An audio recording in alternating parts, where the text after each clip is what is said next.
couple that's teaching India English, an app that's got over 9 million downloads since its launch in October 2014. Today on the show, meet Nishant and Pranchu Patni, founders of Hello English, a popular English learning app. Tell me what's going on in your head. What were the initial sort of going through it like? Do you guys sort of were discussing plan Bs, constantly, or I mean, how does it work? Honestly, if you're jumping into starting something of your own, you should never think of a plan B, because if you've thought of a plan B, you're not giving your 100% in what you've started up. Right. So we consciously decided that we'll not think about the job that we've left or the job that we can get, because honestly, both of us had great educational backgrounds and experience. We could have landed another job very easily, but if you feel that you have an easy option, you'd give up too soon. And I think that's what kills most startups. You know that you have an option and you give up. So persistence is the key here. That's why we never thought of a so we plan keep B. thinking of options, so yes, we are heading towards this goal, and if this particular feature fails, then this is what we need to try out next, etc. So in that direction you keep having options, but you don't say that what the hell, okay, if this fails, then that's the direction I'm going to choose. Because if you do, as Pranchu was saying, if you do have that option, most of the times it turns out that you never work hard enough to get onto this path, right? So that's what our mindset was at that point. In fact, it was a little more bold than I think what most entrepreneurs would make as a move, because in our case we were both committed into it, right? So we got in fact married right after we launched Culture Rally. I see. And we were 200% committed as a family into what we were doing. It was our baby. It was more than just our baby, actually.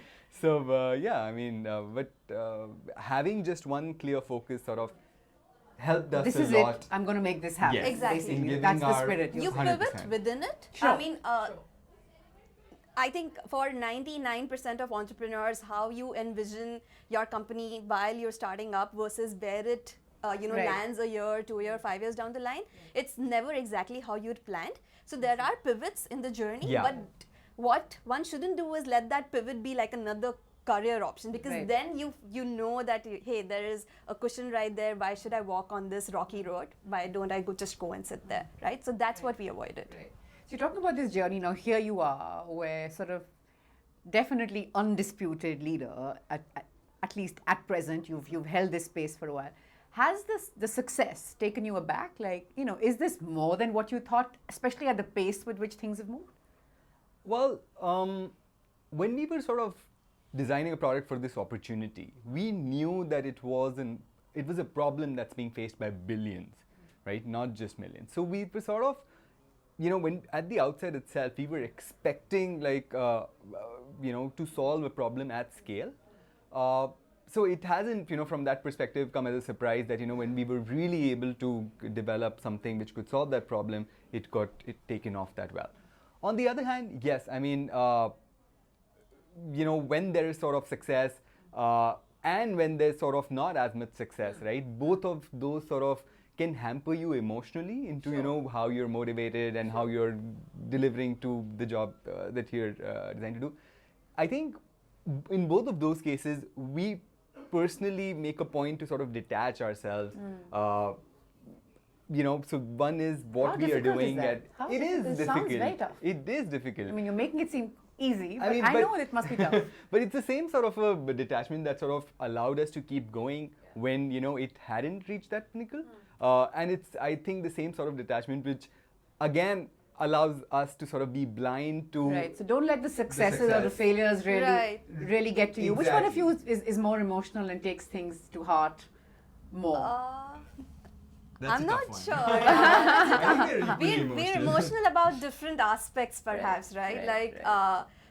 I would say Nishant is really emotional when it comes to the product design so I mean, we're emotional in different aspects. Plus, Natasha, 0 to 8 million in just about a year is great. Yes. But look at what's in store, right? We have to hit $1 billion. So we still don't define this as success. Sure.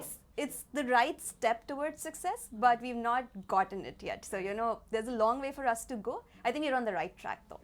What is it about the product? I mean, I've seen it. Because sort of going to just take our viewers through it also. Right. But what is it about the product? Because from what I could tell, it's simple.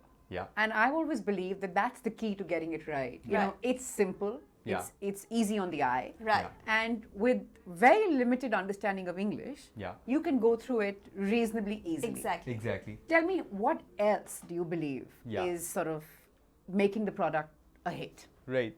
There are a few different things actually. So one is making it simple, right? And making it simple is easy for sort of folks who are used to playing around with apps on their smartphones, etc.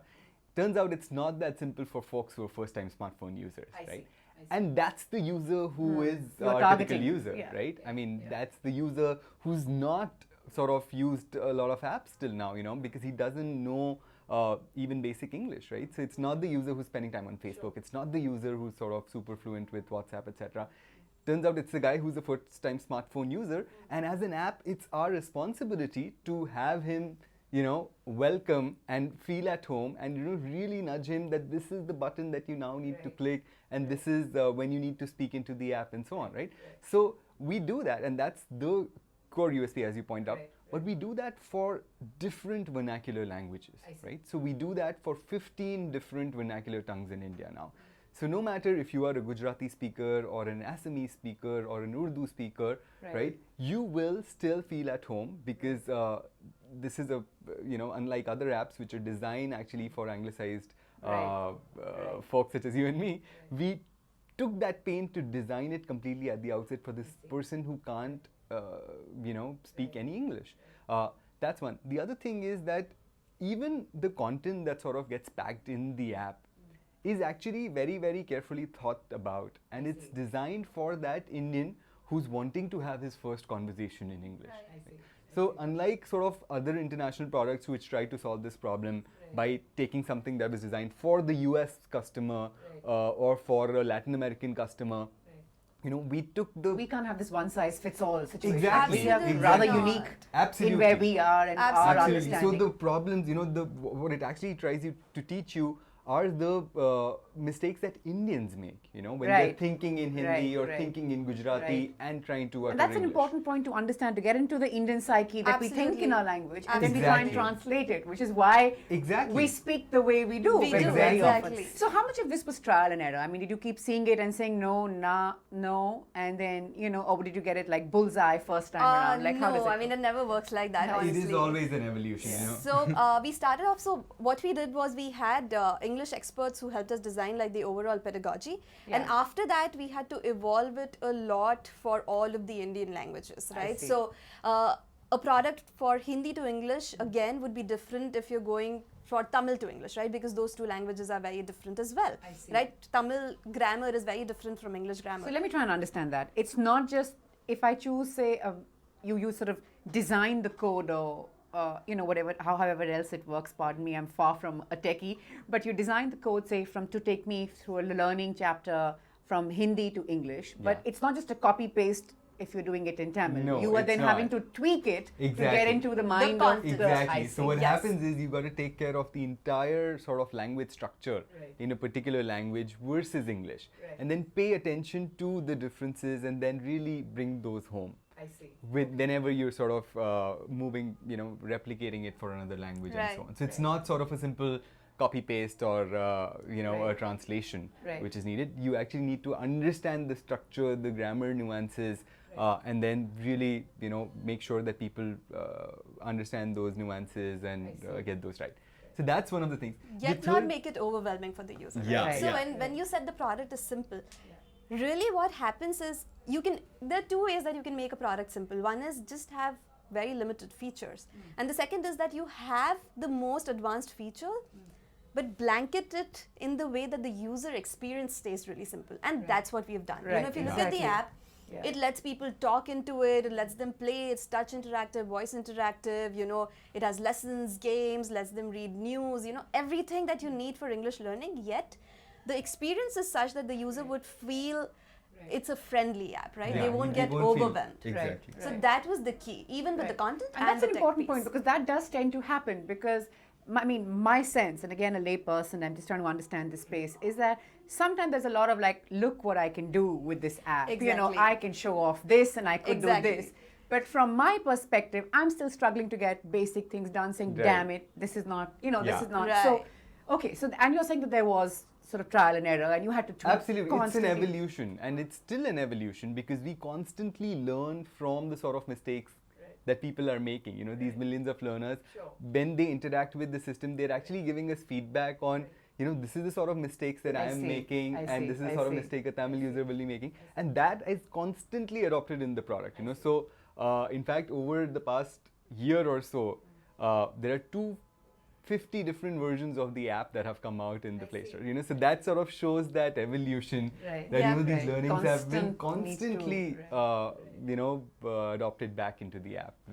What were the early days like? I mean, when it was still sort of, you were still getting ready, counting down to October 2014. Were there sort of frustrating days? Were there challenging course, days? of Where you're like, Absolutely. what am I doing? I'll tell you, the day we had launched the app, the first day, and we were just, we started to sort of spread the word about it, and then suddenly we started to see, hey, there are some people rating this 1 star, and what's happening?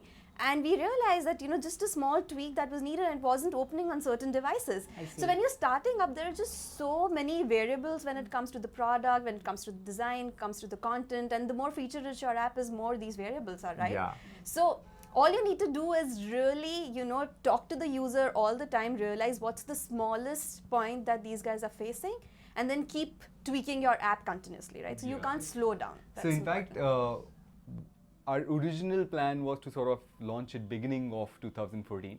I But see. then because we were sure that we can't really have a half-baked product out for Right. this sort of a market, we sort of constantly kept refining it over and over again, and only to sort of release it end of October 2014, right? So in fact, we would have interacted with I don't know, at least 1,000 Yep. sort of students, in a physical setting before it actually got released, even to one person out in the market. So that was the sort of evolution it got through even before it hit the road.